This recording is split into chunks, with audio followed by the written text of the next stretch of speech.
पहला प्रश्न है, प्रश्न हमारा कह रहा है दोस्तों, यांचा मोघा वरम अधिगुणे नाद में लब्ध कामा। इस पंक्ति में अधिगुणे जो शब्द आया है, इस अधिगुणे शब्द से किसका बोध हो रहा है? ठीक है, यह सुक्ति है और इसमें पूछा जो अधिगुणे शब्द आया है, इससे किसका बोध हो रहा है? ऑप्शन 4 है, यक्ष का, मेघ का, यक्षिणी का, कुबेर का। तो इस पद से किसका बोध हुआ? तो हमारा आंसर किस तरफ जाएगा दोस्तों? तो हमारा आंसर जो है यहाँ पे सही होगा, दूसरा हमारा आंसर करेक्ट हो जाएगा, मेघ के लिए आया है। अधिगुणे कौन है दोस्तों? मेघ है। तो यह हमारा प्रश्नोत्तरी का आंसर दूसरा सही है। और इसमें जो है यांचा मोघे अधिगुणे नाद में लब्ध कामा, यह सुक्ति है। तो इसी प्रश्न के साथ जो है मैं माला मैम आप सभी का हार्दिक स्वागत और अभिनंदन करती हूँ आपके अपने यूट्यूब चैनल एमएस क्लासेस 1 में। तो आइए हम लोग स्टार्ट जो है चलते हैं अपनी क्लास की तरफ। हमारा जो है क्लास चल रहा है जो है प्रश्नोत्तरी से। तो आज की जो हमारी प्रश्नोत्तरी है दोस्तों, जो है सुक्ति पे है, यानी कि सुक्ति हम जो है उसी से लाए हैं पूर्व मेघ का। ठीक है, तो पूर्व मेघ से आज हम जो है प्रश्नोत्तरी करेंगे। इससे पहले प्रश्नोत्तरी के करने से पहले जो है हमारा जो पूर्व मेघ में जो हमारे जो है 10 जो है सुक्ति है, इन 10 सुक्तियों को जान लेते हैं, पढ़ लेते हैं। उसके बाद जो है हम जो है यहाँ पे आज जो है प्रश्नों की संख्या ज़्यादा नहीं दोस्तों, सिर्फ 10 है। 10 सुक्ति पढ़ेंगे और उसी 10 से जो है हमने प्रश्नोत्तरी बनाया है। तो आइए हम लोग स्टार्ट करते अपनी प्रश्नोत्तरी को। तो दोस्तों आप लोग कैसे हैं? उम्मीद करती हूँ कि आप लोग अच्छे होंगे और अपनी पढ़ाई को जो है ईमानदारी पूर्वक जो है उसको पढ़ रहे होंगे। ठीक है, तो आइए हम लोग स्टार्ट करते हैं। यहाँ पे हमारी जो है पहली सुक्ति है आप लोग के सामने है। ठीक है, सुक्ति यहाँ पे है। पहला सुक्ति कहता है दोस्तों, पहला है, मेघालोके भवति सुखिनो अन्यथा वृत्ति चेत कंथाश्लेष प्रणयिनी जने किम पुनर्दूरसंस्थे। यह हमारी सुक्ति है। सुक्ति में कहा गया है कि मेघालोके, यानी कि अर्थ बताएंगे दोस्तों। यहाँ पे जो मेघालोके है, यानी कि यक्ष कह रहा है मेघ से कि हे मेघ, मेघालोके भवती, तुमको देखकर, मेघालोके तुम्हारे जाने पर, तुमको देखकर जो है क्या करते हैं, जो सुखनी जन है, सुखी जन से बोध हो रहा है दोस्तों, जो अपने पति और पत्नी के साथ हैं, जिन जो अपने मतलब कि सहपति पत्नी है, तो ऐसे सुखी जनों की अन्यथा हो जाती है क्या? वृत्ति। किसकी वृत्ति? चित्त की वृत्ति। जो हमारे चित्त की, दिमाग की जो वृत्ति होती है वह अन्यथा मतलब दूसरे प्रकार की हो जाती है। कब? जब तुम मेघालोके हो, जब तुम उनके नजदीक जाओगे। किनके? वहां के उनके नजदीक जाओगे तो जो है सुखी जनों को तुमको देखकर, जो है इस संसार में तुमको देखकर जो है सुखी जनों की चित्त की वृत्ति अन्यथा दूसरे प्रकार की हो जाती है। तो हम जैसे, तो जो पुनर्दूर संस्थे, जो पहले से ही दूर स्थान पे है, ऐसे जन, ऐसे लोगों, ऐसे प्रणयी जन है, जो प्रेमी जन है, जो कंठाश्लेष है, जो आलिंगन करना चाहते हैं अपने, जो प्रेमी जन है, जो आलिंगन करना चाहते हैं किसका दोस्तों? अपने प्रियतम का। ऐसे लोग जो है क्या है? पूरा दूर सजते। ऐसे लोगों का क्या कहना? ठीक है, तो यह हमारा जो है इसका आंसर है। ठीक है दोस्तों, यह हमने अर्थ बताया कि मेघालोके भवती सुखनो सुखनो अन्यथा वृत्ति चेत कंठाश्लेषे प्रणिजने किम पुनर्दूरसंस्थे। यानी कि यहाँ पे जो हमने अर्थ बता दिया, तो यहाँ पे जो है अर्थ एक बार जो हमने लिखा उसको पढ़ देते हैं। यक्ष मेघ से कहता है कि मेघ का दर्शन होने पर सुखी सुखी व्यक्ति का भी चित्त दूसरे प्रकार की वृत्ति वाला हो जाता है। तो कंठ के आलिंगन के जो इच्छुक जन है, जो प्रिया से दूर दूर स्थित होने पर भी दूर स्थित है, तो कहना ही क्या, उनका क्या कहना, अर्थात उस उनमें एक दूसरे के प्रति जो जो एक दूसरे के प्रति जो उनका उत्कंठा है, जो मिलने की जो उत्कंठता है, जो उनमें उत्पन्न होना क्या है? स्वाभाविक है। किनके? जो दूर स्थित है। जो पास है उनकी तो अन्यथा चित्तवृत्ति हो ही जाती है, लेकिन जो दूर स्थित है, ऐसे लोगों की जो तीव्र की जो एक दूसरे के प्रति उत्कंठा है, किसका? कंठाश्लेष का। जो कंठाश्लेष लगने की जो उत्कंठा है, उसका उत्पन्न होना क्या है? स्वाभाविक है। ठीक है, तो यह हमारा अर्थ हो गया, जो मेघदूत से लिया गया यह सुक्ति हमारा है। और श्लोक संख्या जो है तीसरा है। ठीक है, तो इसको ध्यान रखिएगा। ये हमारा हो गया पहली सूक्ति। ठीक है, अब हम चलेंगे हम दूसरे प्रश्न की तरफ। दूसरा हमारा यहाँ पे सूक्ति है, कामार्ता ही प्रकृति कृपणा चेतना चेतन नेसु। यहाँ पे जो है, जो कामी पुरुष है, जो जिसकी कामना होती है, जो जो कामार्ती है, ठीक है, उसकी क्या इच्छा है कि जो कामी पुरुष है वह चेतन अचेतन, क्या चेतन है क्या जड़ है क्या अचेतन है, उसमें जो है जो प्रकृति जो स्वभाव से ही कृपण है।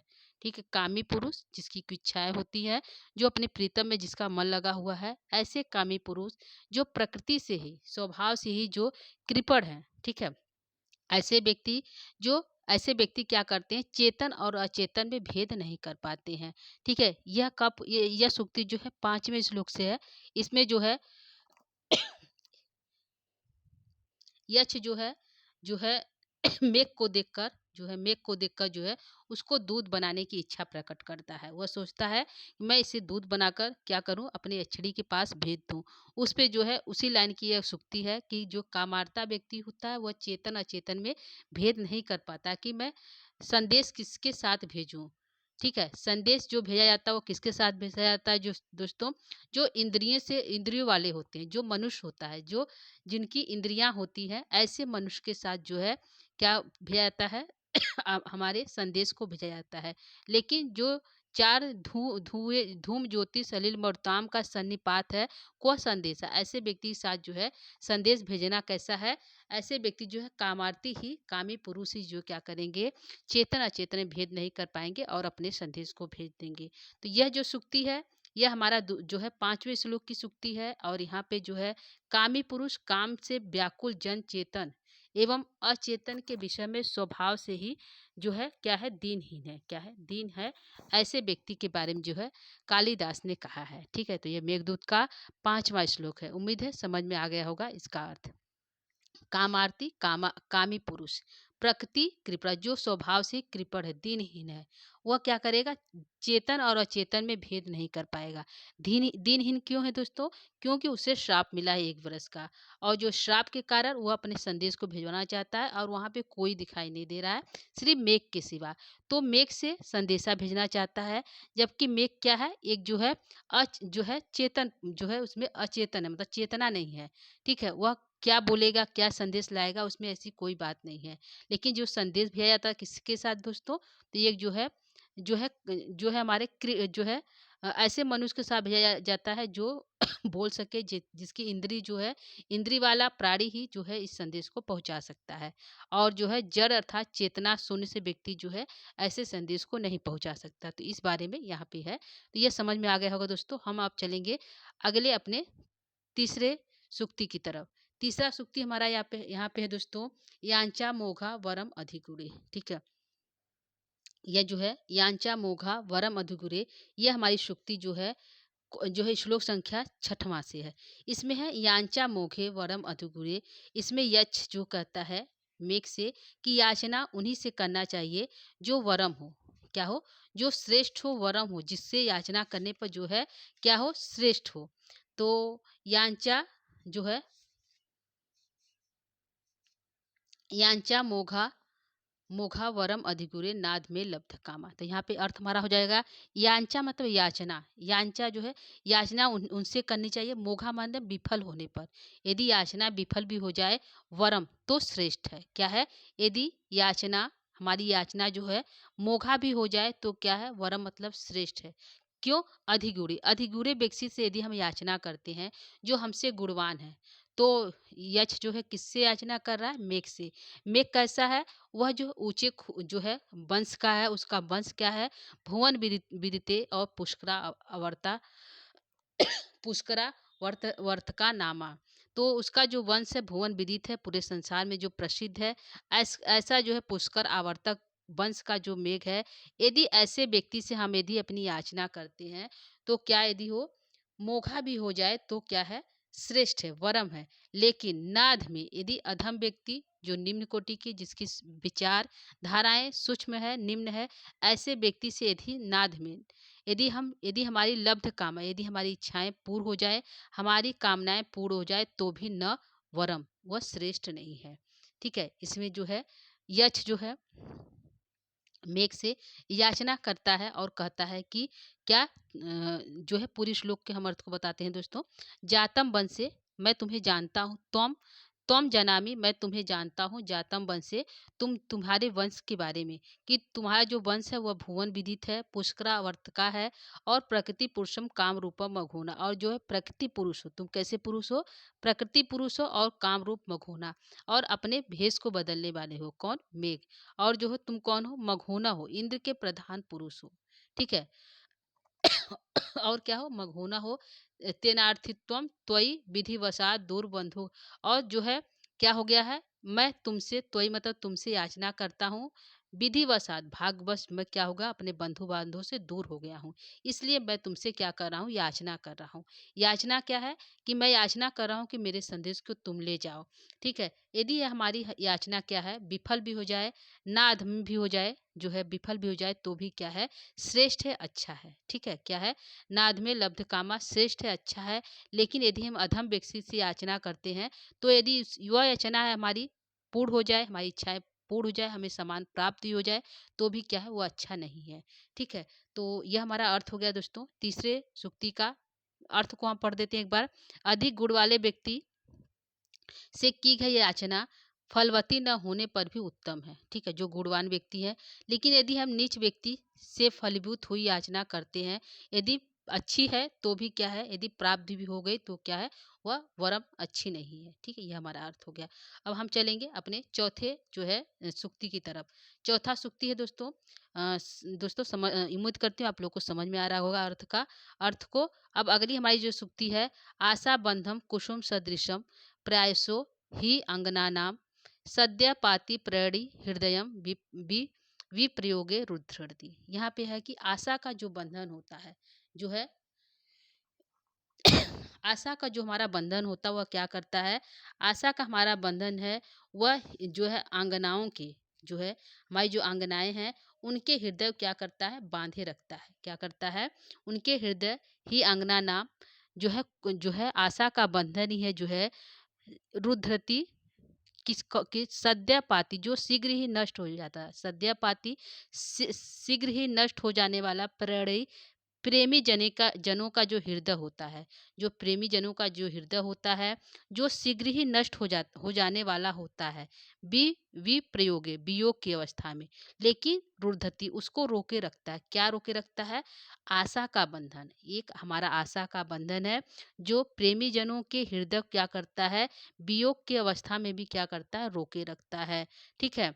और सद्यपाती में जो शीघ्र ही नष्ट हो जाने वाला आता है, ऐसे प्रेमी जनों के हृदय को वियोगे विप्रयोगे वियोग में भी रुद्धरति रोके रखता है, जो है किसका, ही अंगना नाम, जो स्त्रियां होती हैं। और ही अंगना नाम प्रयासों, और जो है ये जो अंगना नाम है, जो स्त्रियां हैं, उनका हृदय कैसे है, तो आशा बंधम कुदृश, उनका हृदय जो कैसे है, कुसुम के सदृश है, जो शीघ्र ही नष्ट हो जाने वाला ऐसा फूल की तरह है। कुसुम सदृश यानी जो फूल होता है बहुत कोमल होता है, और थोड़ी सी धूप लगने पर यदि उसको तोड़ दिया जाए, उसके डंठल से अलग कर दिया जाए फूल को, तो वो तुरंत ही मुरझा जाता है। तो यहाँ पे कहा गया है जो अंगनाओं का जो हृदय होता है वह कैसा होता है, कुसुम सदृश कोमल के समान होता है, लेकिन आशा रूपी जो बंधन होता है उनके इस वियोग अवस्था में भी क्या करता है, उनके हृदय को रोके रखता है। यह हमारा अर्थ है, ठीक है। एक बार फिर प्रयास करते हैं समझाने का।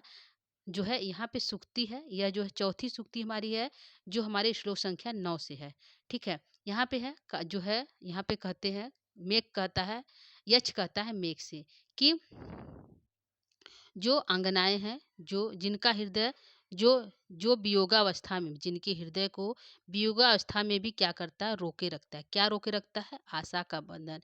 उनका हृदय कैसे होता है दोस्तों, कुसुम सदृश, लेकिन सद्यपाती, और जो प्रेमी जन होते हैं उनका हृदय जो है सद्यपाती शीघ्र ही नष्ट हो जाने वाला होता है, फिर भी वियोगावस्था वियोग की अवस्था में रूढ़ति उसको रोके रखता है।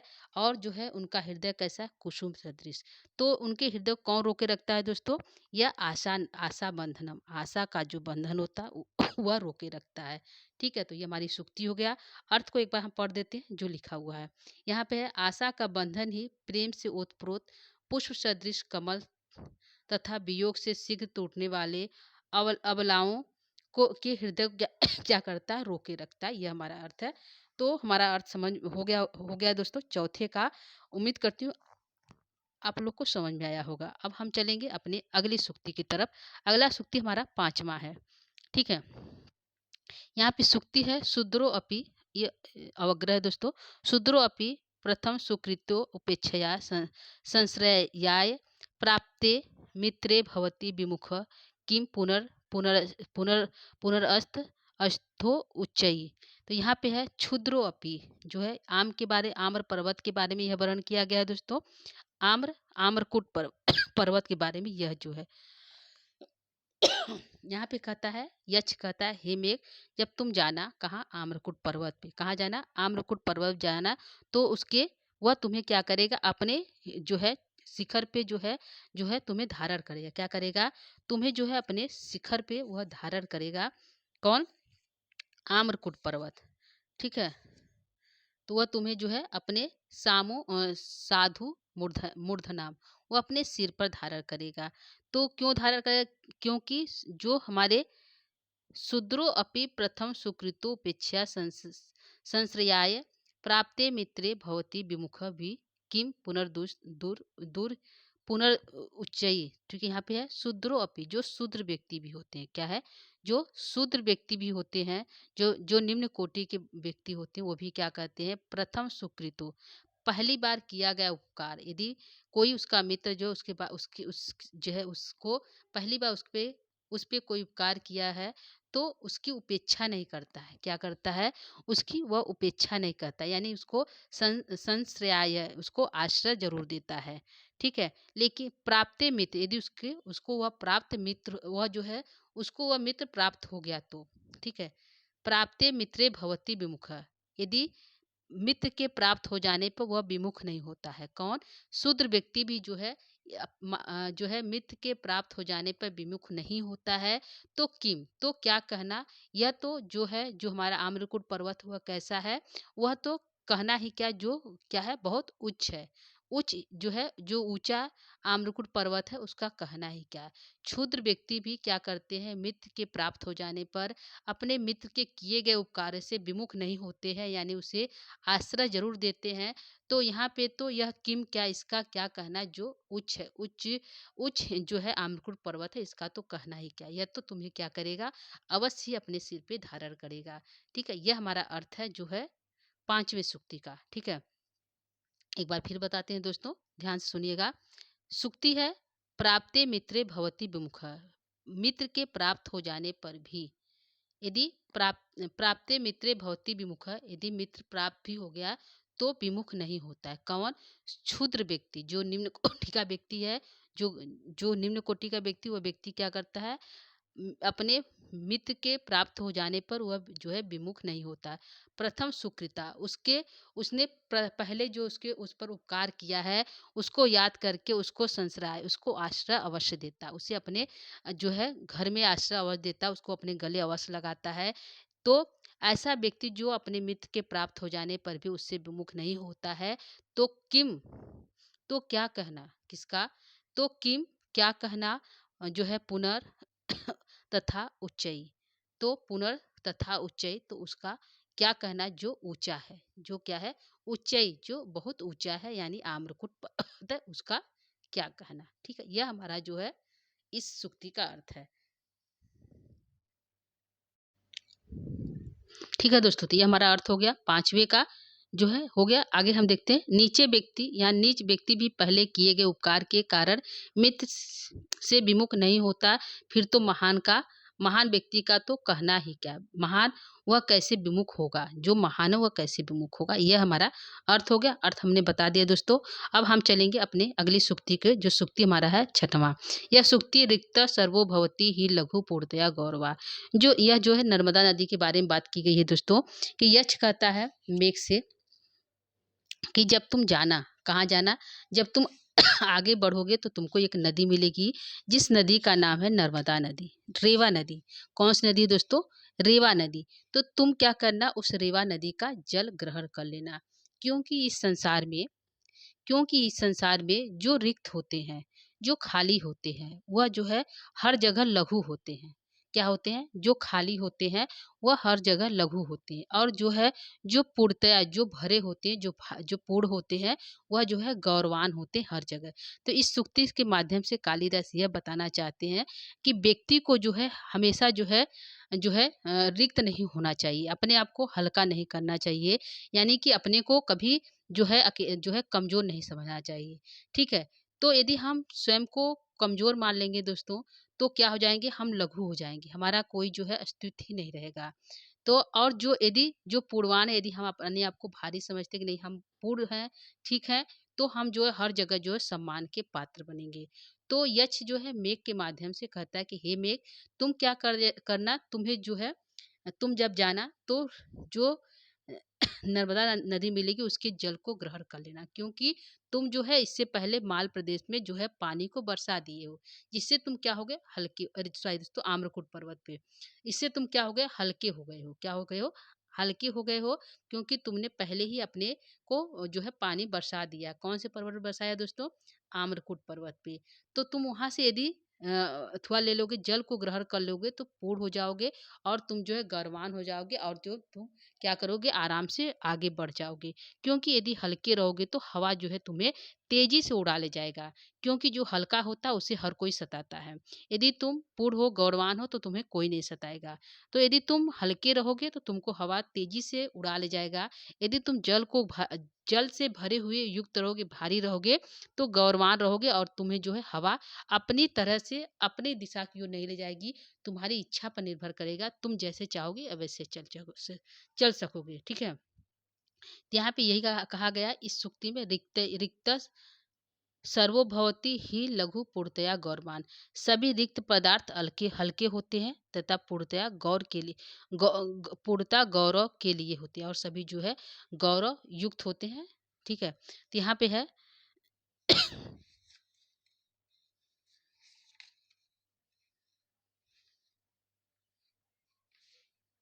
ठीक है। यहाँ पे सुक्ति में जो है अर्थ एक है, हम उसको आप लोग को बता दे रहे हैं। हमने इतना बताया, शायद आपको समझ में आ गया होगा कि इसका अर्थ क्या है। तो यहाँ पे एक अर्थ है, उसको हम आप लोग को बता दे रहे हैं। यदि कहता है, यदि तुम नर्मदा नदी के जल को लेकर आगे बढ़ोगे, तो जल से पूर्ण तुमको वायु हिलाने में समर्थ नहीं हो सकेगी। हमने अभी बताया कि यदि हल्के रहोगे तो वायु जो हवा है तुम्हें अपनी इच्छानुसार कहीं भी उड़ा कर ले जाएगी। यदि तुम जल ग्रहण किए रहोगे, पूर्ण रहोगे, भारी अंदर से रहोगे, तो तुम्हें जो है कोई भी हवा जो है अपनी अपनी तरफ नहीं ले जाएगी। तुम जिधर जाओगे उधर जाओगे। उसी इसी सूक्ति के माध्यम से कवि यह बताना चाहता है कि व्यक्ति को जो है लघु, छोटा, सूक्ष्म नहीं होना चाहिए। अपने आप को हल्का महसूस नहीं करना चाहिए। यानी कि अपने आप को ऐसा बना लो, पूर्ण बना लो, कि जो तुम्हें जो है सभी जो है सम्मान के साथ नज़र से देखे, इज्जत करे, और तुम्हें जो है कोई जो है अपनी इच्छा अनुसार न ले जाए। ठीक है। ये हमारा अर्थ हो गया दोस्तों। उम्मीद करती हूँ समझ में आया होगा। अगला हम जो सूक्ति चलेंगे, सूक्ति हमारा 7वां है। सूक्ति है, स्त्रीणाम आद्यम प्रणय वचनम विभ्रो ही प्रियुषु। यहाँ पे जो स्त्रियों का है, यहाँ पे जो है कालिदास जो है यक्ष के माध्यम से कहना चाह रहे हैं कि जो स्त्री लोग होती हैं, क्योंकि स्त्री लोग का जो प्रणय वचन, जो प्रेम का वचन होता है, वह पहले जो है नहीं कहती हैं कि वह किसी से प्रेम करती है। तो उनकी जो प्रेम व्यक्त करने की जो कला है, जो कला है, वह जो है मुंह से नहीं, शब्दों के माध्यम से नहीं बताती हैं। उनका विभ्रम उसके हाव भाव ही जो है व्यक्त करते हैं। क्या करते हैं, विभ्रम उसके हाव भाव ही जो है उनके प्रेम को व्यक्त करते हैं। तो यह सूक्ति जो है हमारा जो है निर्विंध्या नदी के बारे में कहा गया है कि जो निर्विंध्या नदी है वह जो है नायिका के रूप में है। वह जो है तुम्हें क्या करेगी, अपने हाव भाव के माध्यम से ही तुम्हें जो है अपने पास बुलाएगी। तो क्योंकि यह स्वभाव से ही स्त्रीणाम आद्य जो है, यह स्वभाव ही, स्त्रियों का यह स्वभाव ही है कि उनका जो प्रणय वचन होता है, जो प्रेम का वचन होता है, वह उनके क्या होते हैं, हाव भाव ही होते हैं। विभ्रमो उसका हाव भाव, उसके चेहरे की, उसकी भौहें की, उसकी आँख की जो इच्छा, जो आकृति होती है, वही व्यक्त करता है कि सामने वाला जो है क्या कहना चाहता है, प्रेम की भाषा बोलता है कि नफरत की भाषा बोलता है। तो विभ्रो ही प्रियेषु, तो विभ्रो ही उसके जो है प्रेम की जो है वचन होते हैं। क्या होते हैं, प्रेम के जो है उसके प्रणय वचन होते हैं, क्या, उसका विभ्रम। तो यह जो है निर्विंध्या नदी के बारे में बताया गया है। जिस प्रकार इसमें जो है कहा गया है कि कई इसमें विशेषताएं बताई गई है इसमें कि नायिका रूपी जो करधनी की झंकार के माध्यम से वो व्यक्त करती है कि जो है यदि प्रियतम चला जाता है तो वह जो अपनी पायल और करधनी इत्यादि को बजाकर अपने जो है प्रेम को व्यक्त करती है। तो यहाँ पे जो है मेघ जो है यक्ष के बताता है कि जो मानो कि करधनी रूपी की झनकार से जो है अपने हाव भाव से जो है वह तुम्हें जो है अपने प्रेम को जो है बता रही है। तो स्त्रीणाम आद्यम प्रणय वचनम विभ्रम ही प्रियो से यह आपको समझ में आ गया होगा दोस्तों। ठीक है, तो उसका प्रणय वचन क्या है? करधनी रूपी जो है करधनी का बजना, ठीक है, करधनी का बजना और जो है अपने जो है संसर पंत्या करते हुए लड़खड़ाती हुई चाल से चलना।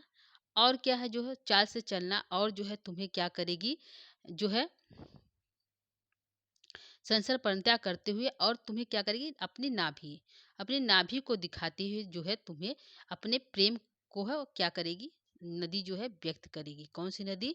निर्विंध्या नदी। तो यहाँ पे जो स्त्री और नदी दोनों के माध्यम से जो है स्त्रियों की प्रेम की बातों को बताया गया है। तो यह हमारा अर्थ हो गया सातवां का। स्त्रियों का प्रिय प्रिय के प्रति विलास प्रारंभिक प्रार्थना हाव भाव विभ्रम ही होता है। ठीक है, तो ये समझ में आ गया होगा दोस्तों। स्त्रियों का जो प्रेम होता है, जो प्रेम के वचन होते हैं, उसके विभ्रम ही होते हैं। ठीक है, तो ये हमारा अर्थ हो गया सातवें का। हम चलेंगे आठवें जो है सुक्ति की तरफ। आठवां है ज्ञाता स्वादो विवृत जघनाम को बिहांतु समर्थ है। यहाँ पे जो है गंभीरा नदी के बारे में है कि गंभीरा नदी तुमको मिलेगी। तो यहाँ पे जो है कि यच कहता है मेघ से कि ज्ञातो स्वादो, जिसके स्वाद को तुम पहले ही जानते हो। क्योंकि इससे पहले जो है मेघ कई नदियों का जल पी चुका है। जो है निर्विंध्या का पी चुका है, बेतवती का पी चुका है, नर्मदा नदी का जल पी चुका है। तो ज्ञातो स्वादो, उस स्वाद को तुम जानते हो। ठीक है, स्त्रियों के प्रेम के स्वाद को तुम क्या करते हो? जानते हो, पहले से जानते हो। तो जो बिहांतु समर्थ है, तुम उसके छोड़कर जाने में क्या करोगे? समर्थ नहीं रहोगे। कैसी कैसी प्रेम का? जो विवृत जघनाम है, जिसकी जांघें खुली हुई है, ऐसी स्त्रियों, ऐसी नायिकाओं के को छोड़कर तुम जो है ऐसी अवस्था में छोड़कर जाने में क्या करोगे? तुम समर्थ नहीं रहोगे। क्योंकि तुम जानते हो ज्ञातो स्वादो, इसके स्वाद को, उसके प्रेम को तुम पहले से ही जानते हो। ठीक है, यह हमारा अर्थ हो गया एक लाइन की। ठीक है, तो यह गंभीरा नदी के बारे में कहा गया है कि गंभीरा नदी क्या करेगी कि तुमको जो है गंभीरा नदी जो है तुम्हें जो है गंभीरा नदी के बारे में है कि रस का अनुभव किया हुआ कौन सा व्यक्ति जो है जगह प्रदेश को प्रकट करने वाले स्त्री का परित्याग करेगी। तो गंभीरा नदी कैसे जो है अपने प्रेम को प्रकट कर रही है दोस्तों?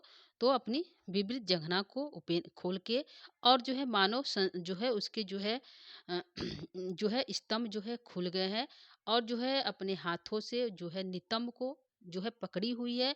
ऐसे वह जो है गंभीरा नदी अपने आप को दिखा रही है। ऐसे गंभीरा नदी को छोड़कर तुम क्या करोगे? वहां से जाने में समर्थ नहीं हो पाओगे।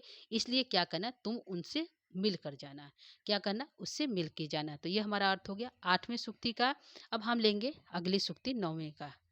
हमारा नौवां जो सूक्ति होगा उसको देखेंगे। ठीक है, तो ये समझ में आ गया होगा दोस्तों। ज्ञाता स्वादों वाला आपको समझ में आ गया होगा कि इसमें आगे हम चलेंगे अपने नौवें सूक्ति की तरफ। नवा हमारा जो है अपन्नाति जो है प्रशमन फला संपदो जो है हृत जो है यहाँ पे ही उत्तमा नाम। ठीक है, क्या है? ही उत्तमा नाम। थोड़ा सा लिखने में दिक्कत हुआ है, तो ही उत्तमा नाम यहाँ पे हो गया। तो यहाँ पे है कि जो आपन्न जन होते हैं, प्रशमम फला संपदो ही उत्तमा जन, जो आपन्न होते हैं उनकी संपत्तियां जो उत्तम जन होते हैं, जो उत्तम जन होते हैं उनकी जो संपत्तियां होती है, उनकी जो संपत्ति होते हैं उसके वह किसके कार्य आते हैं दोस्तों? जो आपन्न होते हैं, जो दुखी होते हैं, जो परेशान होते हैं, उनके जो संपत्ति होते हैं वह जो है इनके दुखों को प्रशमम फला समाप्त करने वाले होते हैं। क्या होते हैं? इनके दुखों को समाप्त करने वाले होते हैं, जिनकी जो उत्तम जन होते हैं, जो उत्तम कोटि के व्यक्ति होते हैं, उनकी संपत्तियां दूसरों के आपन्नार्थी जो दुखी है, जो परेशान है, ऐसे व्यक्ति के प्रशमम फला उनके दुखों को दूर करने वाली होती हैं। यह जो है यक्ष कहता है मेघ से कि हे मेघ, जब तुम कहाँ जाना, जब तुम हिमालय पर्वत पे जाना तो वहाँ पे क्या कर देना, वर्षा कर देना। क्या करना दोस्तों, वहाँ पे जो है तुम क्या कर देना, वर्षा कर देना।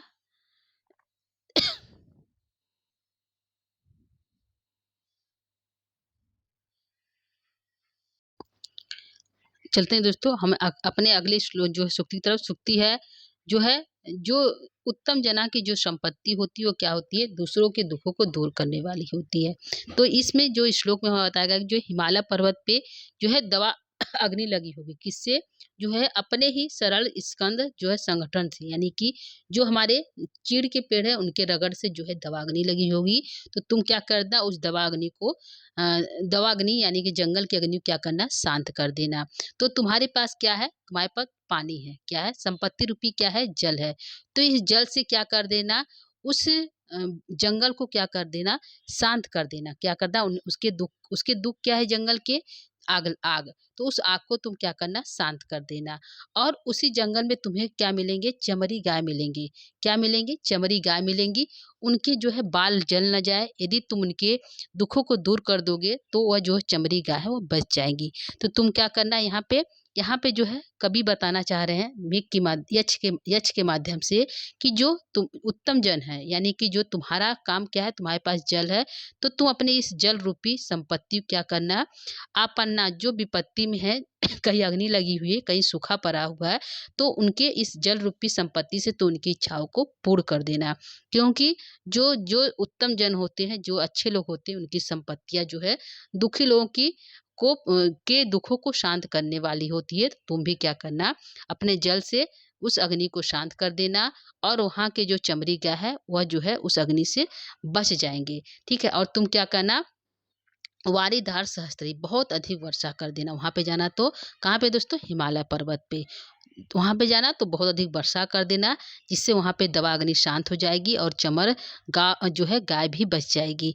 तो यहाँ पे इस सिर्फ एक लाइन का अर्थ हमारा सीधे से है दोस्तों, संपत्तो उत्तम जना, जो उत्तम जन होते हैं उनकी संपत्तियां अपनार्थी दुखों जनों की के जो है दुखों को शांत करने वाले फलम प्रशमम फलम, दुखों को शांत कर देती है, फल प्राप्त कराती है।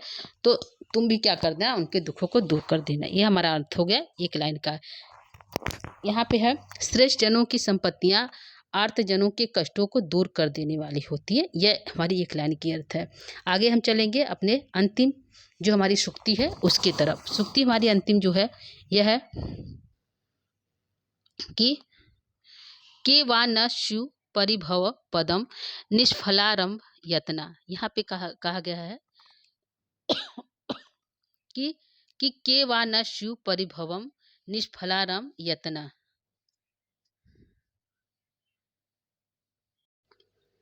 यहाँ पे है दोस्तों, निष्फल कर्म में प्रयत्न जो है के वा न स्यु परिभव पदम निष्फलारंभे यत्ना। जो यत्न करते हैं, जो कैसा यत्न करते हैं, निष्फल यत्न करते हैं, जिसका जो है परिणाम जो अच्छा न हो, उसका जिसका कोई परिणाम न हो, ऐसे जो व्यक्ति यत्न करते हैं उसका फल क्या होता है, परिभव पदम, उसका जो फल जो है कैसा प्राप्त होता है, तो तिरस्कार को ही प्राप्त हो। के वा न स्यु परि उसका फल क्या होता है, तिरस्कार ही होता है। इस पंक्ति का अर्थ है। तो अर्थ हम देखते हैं, निष्फल निष्फल कर्म से में प्रयत रहने वाले व्यक्ति तिरस्कार के पात्र नहीं होते, अर्थात अवश्य ही होते हैं। तो निष्फलारंभ यत्ना, जो जो यत्न करते हैं, बार बार निष्फल प्रयास करते हैं, ऐसे व्यक्ति के जो फल होते हैं वह अवश्य जो है व्यर्थ होते हैं, तिरस्कार के ही पात्र होते हैं, उसका कोई फल प्राप्त नहीं होता है, वह तिरस्कृत हुई ही होते हैं। ठीक है, तो इस सूक्ति के माध्यम से जो है कवि कहना चाहता है कि व्यक्ति को जो है अपना जो कर्म जो कर रहा है उसका कोई निश्चित उद्देश्य होना चाहिए कि इस उद्देश्य से हमें फल की प्राप्ति क्या होगी। यदि हम निष्फल कर्म करेंगे जिसका कोई फल ही प्राप्त न हो, तो यदि हम उसको करेंगे तो हमें क्या होगा, लोगों के तिरस्कार का सामना करना पड़ेगा, हम तिरस्कृत होंगे।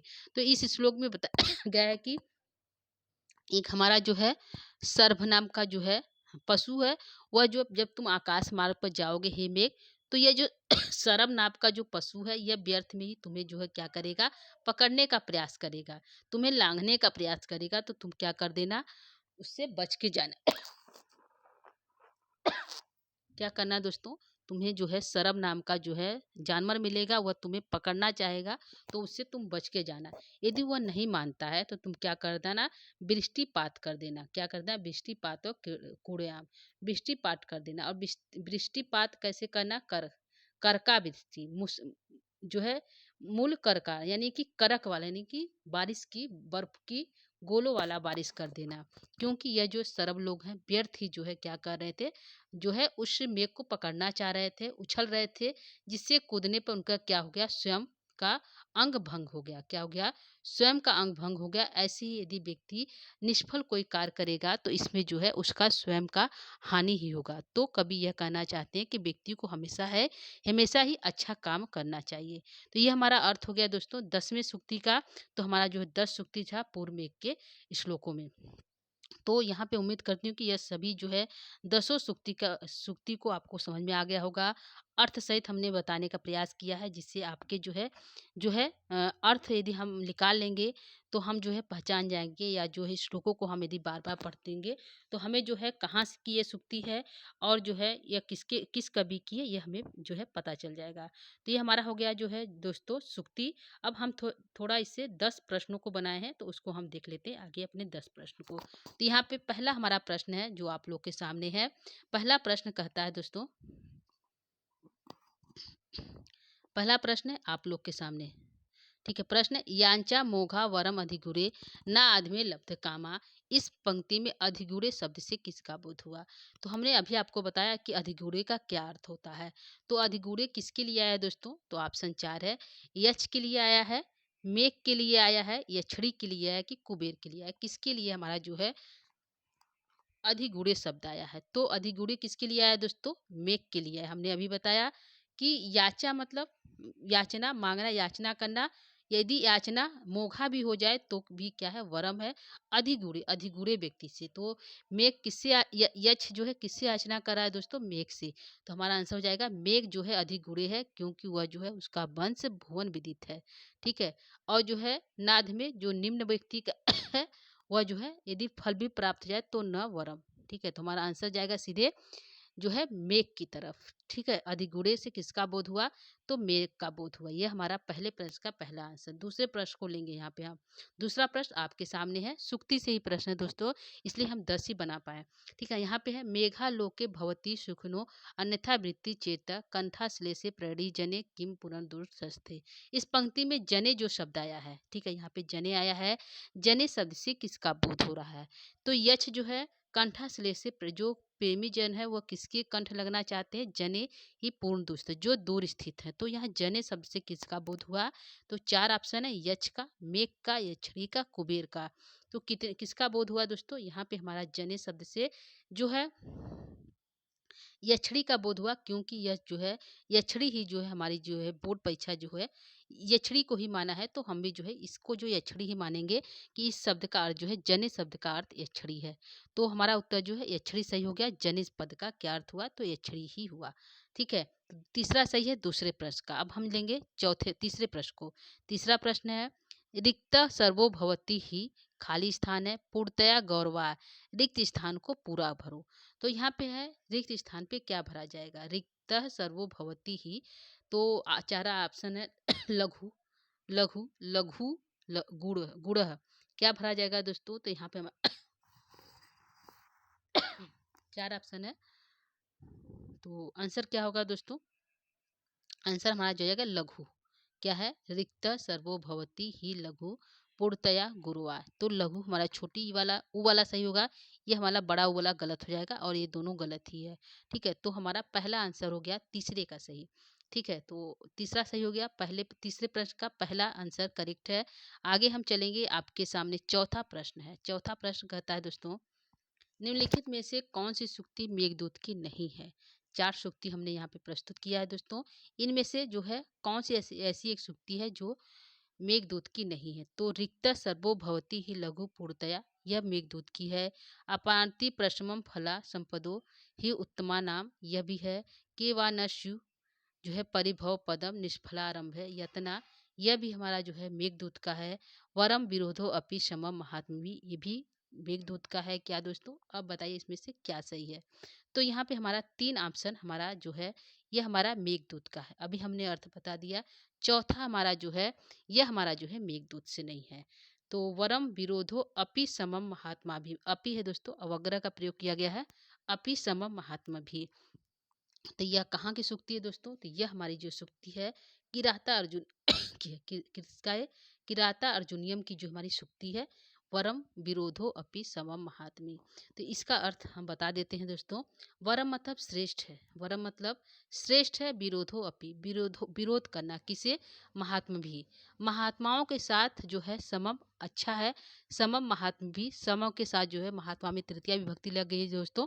तो यहाँ पे समम महात्मी, महात्माओं के साथ विरोध करना भी वरम है, श्रेष्ठ है। ठीक है, तो इस जो है इस सूक्ति का अर्थ हो गया। इसमें जो है वनेचर जो है कहता है युधिष्ठिर से, वरम विरोधो अपि समम महात्मा भी, जो है महात्माओं के साथ विरोध भी क्या है? अच्छा है, श्रेष्ठ है।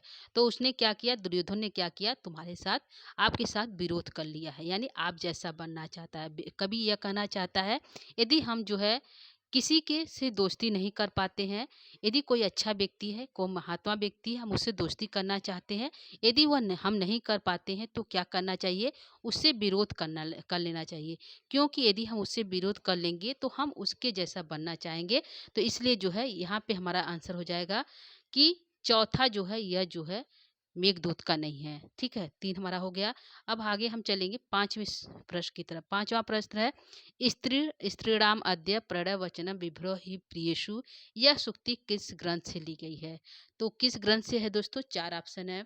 किराता अर्जुनियम से है, शिशु पदम से है, मेघदूतम से है, कि अभिज्ञान शकुंतलम से है। तो किससे है दोस्तों? तो आंसर हमारा आ जाएगा यहाँ पे आपके कि यहाँ पे जो है सभी को इसका आंसर आ रहा होगा, हमें पता है दोस्तों, क्योंकि मेघदूत से ही हम करा रहे हैं, तो इसका आंसर हमारा मेघदूत हो जाएगा। ठीक है, अर्थ क्या है हमने पहले ही बता दिया। अब आगे हम लेंगे 6वें प्रश्न को। 6वां जो प्रश्न है, ज्ञाता स्वादो विपरीत जघनाम को विहांतु समर्थ, इस पंक्ति से किस नदी का बोध हो रहा है? तो यह नदी से हमने क्वेश्चन पूछ लिया। यह जो पंक्ति आई किस नदी का बोध करा रहा है? बेत्रवती, चर्मवती, सिंधु, गंभीरा। तो किस नदी का बोध हो रहा है दोस्तों? तो यहाँ पे हमारा ऑप्शन जाएगा। किस नदी के बारे में बताया गया है? तो गंभीरा नदी के बारे में बताया गया है। कल भी हमने ये प्रश्न पूछा था, लेकिन यह प्रश्न हमने जो है फिर से आज आप लोग के लिए लेकर उपस्थित हुई थी। ठीक है, तो ज्ञातो स्वादो विपरीत जघना में किस नदी का प्रयोग है? गंभीरा नदी के बारे में बताया गया है। आगे हम लेंगे 7वें प्रश्न को। 7वां प्रश्न है, के वानस्यु परिभव पदम निष्फला आरंभे यत्ना, जो है निष्फल आरंभ क्या है? यत्न, प्रयत्न करने पर भी वो क्या होता है? तो यहाँ पूछा परिभव पदम का क्या अर्थ है? ठीक है, सूक्ति में के वानस्यु परिभव पदम निष्फलारंभे यत्ना, तो परिभव पदम पद का क्या अर्थ है? तिरस्कार है, सम्मान है, धन है, कि फल है? तो क्या है दोस्तों, इस परिभव पदम का अर्थ हमारा क्या है?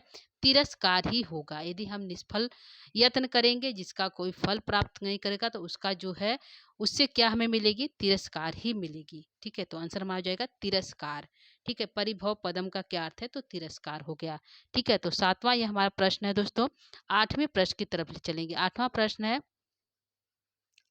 अपानार्ति प्रशम फला संपदो ही उत्मानम, यह सूक्ति किस कवि के द्वारा रचित है? यह सूक्ति किस कवि की है? तो दोस्तों, तो कवि से हमने प्रश्न पूछा किसकी यह सूक्ति है? तो भारवी की है, कालिदास की है, भास की है, माघ की है। तो यह सूक्ति जो हमारा है दोस्तों मेघदूतम की है, हमने अभी बताया। तो मेघदूत की रचना किसने की है? कालिदास ने की है। तो आंसर हमारा जाएगा कालिदास की तरफ। दूसरा हमारा करेक्ट है 8वें प्रश्न का। ठीक है, तो यह जो है कवि से भी प्रश्न पूछेगा किस कवि की रचना है, किस कवि ने इसको लिखा है। ठीक है, आगे हम चलेंगे अपने 9वें प्रश्न की तरफ। 9वां प्रश्न है, आशा बंध खाली स्थान है, प्रयासो ही अंगना नाम रिक्त स्थान को पूरा करो। तो यहाँ पे है दोस्तों जो आशा बंधन है, तो खाली स्थान पर क्या भरा जाएगा? तो हमारा ऑप्शन 4 है, फूल सदृश, कुसुम सदृशम, कठोर सदृशम, मुलायम सदृशम। तो यहाँ पे आशा का बंधन कैसे होता है? प्रायसो किसके समान है दोस्तों? तो आंसर हमारा जाएगा कहाँ पे? आशा बंध कुसुम सदृशम प्रायसो ही अंगना नाम। तो यहाँ पे हमारा जो कुसुम सदृशम रहेगा, दृश्यम है दोस्तों, ध्यान रखिएगा, कुसुम के समान। ठीक है, तो आंसर हमारा हो जाएगा कुसुम सदृश है। फूल सदृश नहीं कर सकते क्योंकि फूल भी कुसुम में होता है, लेकिन हमारे लाइन में कुसुम सदृश है, तो इसलिए हम कुसुम सदृश को सही मानेंगे। तो हमारा आंसर हो जाएगा कुसुम सदृश। ठीक है, तो 9वें का हमारा आंसर दूसरा सही है। ठीक है, आगे हम 10 प्रश्न को लेंगे। 10वां नंबर का जो प्रश्न है, यह हमारा आज का अंतिम और लास्ट प्रश्न है। अंतिम प्रश्न है, प्रश्न संख्या है, खाली स्थान है, प्रकृति कृपरास चेतना चेतनेशु, खाली स्थान जगह जो है पूर्यत। ठीक है, तो ऑप्शन 4 है, कामी, कामार्ता, कामार्ता, काम। तो क्या भरा जाएगा दोस्तों? यहाँ पे ऑप्शन क्या सही होगा? तो कामी गलत है, काम गलत है, अब 2 है, इसमें क्या भरा जाएगा? तो आंसर हमारा जाएगा दोस्तों यहाँ पे कामार्ता, बिना विसर्ग वाला यहाँ पे सही होगा दोस्तों। तो आंसर हमारा दूसरा आंसर सही है। ठीक है, क्या है? कामार्ता प्रकृति के प्रयास चेतना चेतनेशु, यहाँ पे खाली स्थान पर, यह पूरी हमारी लाइन है। तो यह हमारा दोस्तों दोस्तों 10 जो है, हमने 10 प्रश्नों को यहाँ पे आज सॉल्व कराया। तो यह सूक्ति से इतने ही प्रश्न बन पाए। यदि हम सिर्फ पूछते हैं कौन से ग्रंथ से लिया गया है, तो 10 के 10 सूक्ति मेघदूत से ली गई है दोस्तों। तो हमने उस प्रकार की क्वेश्चन नहीं बनाया। ठीक है, तो आप लोग को प्रश्नोत्तरी अच्छा लगा होगा दोस्तों, समझ में आया होगा, और हमने यहाँ पे जो सूक्ति बताया उसके अर्थ भी आपको समझ में आया होगा। तो दोस्तों आज के लिए इतना ही। आज हम जो है आपके आज जो है हम क्लास को यहीं पे आप सबसे विदा लेंगे, समाप्त करेंगे। इससे पहले यदि आप हमारे चैनल पे पहली बार आए हैं, तो हमारे चैनल को लाइक सब्सक्राइब शेयर अवश्य करिएगा, और अपने दोस्तों तक हमारे मैसेज को, हमारे चैनल को अवश्य पहुंचाने का प्रयास करिएगा। ठीक है, तो ये हमारा चैनल का नाम है यमएस क्लासेस वन बाई माला में। तो आप सभी जो है हमारे क्लास को जो है पसंद कर रहे हैं, इसके लिए आप सभी का बहुत बहुत धन्यवाद। और जो है फिर से हम जो है कल हम जो है लेकर उपस्थित होंगे दोस्तों। तो अब हम जो है हमारा पूर्व में का खत्म समाप्त हो गया है, टोटल हमने बता दिया, प्रश्नोत्तरी भी कराया, इसको जो है सूक्तियों को भी करा दिया, और जो है यहाँ पे जो हमारा कल की क्लास में हमारा जो है कल के क्लास में हमने जो कराया, और जो आज सूक्ति भी हो गया, तो आज जो है मेघदूत का हमारा पूरा समाप्त हो गया पूर्व मेघ का। अब हम कल से जो है उत्तर मेघ को लेकर उत्पन्न जो है उपस्थित होंगे। उत्तर मेघ से हम जो है प्रश्नोत्तरी कराएंगे। 4 5 6 जितने भी श्लोक एक साथ हो पाएगा उतने से हम प्रश्नोत्तरी लेकर उपस्थित होंगे। तो आज के लिए इतना ही दोस्तों। कल जो है फिर हम जो है उपस्थित होंगे आप सभी के लिए। तो आप सभी के लिए जो है आज के लिए इतना ही। गुड आफ्टरनून, नमो नमः, नमः संस्कृताय दोस्तों, धन्यवाद।